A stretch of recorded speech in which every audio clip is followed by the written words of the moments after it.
यो चुनावी सरकार होइन, चुनावको म्यान्डेट त हरेक सरकारलाई हुन्छ। उहाँले यो सरकारकै म्यान्डेट चुनाव भन्न मिल्दैन। हामीले सुशासन खोजेका थियौँ, हामीले 5 वर्षको स्थिर सरकार खोजेको थियौँ, आर्थिक क्रान्ति खोजेको थियौँ, केही भएन, केही पाएनौँ। हामीले प्रधानमन्त्रीज्यूलाई हामीले अप्रोच गरेको 1 महिना भइसक्यो। उहाँले मलाई लास्ट टाइम बोलाउनु भएको चुनाव सहजीकरणको लागि चाहिँ त्रिपक्षीय बैठकमा बोलाउनु भएको थियो। दल जेएनजी र सरकार बिचको थियो है, त्यो हुँदाखेरि बोल्नु भयो।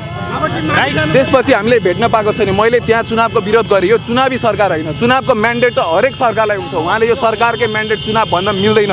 हामीले सुशासन खोजेका थियौँ, हामीले 5 वर्षको स्थिर सरकार खोजेको थियौँ, आर्थिक क्रान्ति खोजेको थियौँ, केही भएन, केही पाएनौँ। हामीले यसैको लागि हो, यसैका लागि 76 जना मरे। हामी विरोधमा छौँ। आन्दोलन सुरु भयो भयो यदि सरकारले हाम्रो माग सुन्दैन, हामीसँग वार्ता बस्दैन भने यो आन्दोलनको उद्घोष नै हो। हिजोदेखि नै हामी अब यस्तो आवाज हरेक गाउँ बस्ती टोलबाट उठ्छ। अब आन्दोलनको उद्घोषणा हो, तर शान्तिपूर्ण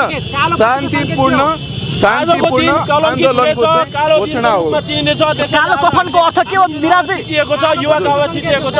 त्यही सङ्केत विद्रोह त सुरु हो। पट्टिको सङ्केत भनेको सरकार निकम्मा भयो, रगतबाट आएको सरकार हो यो।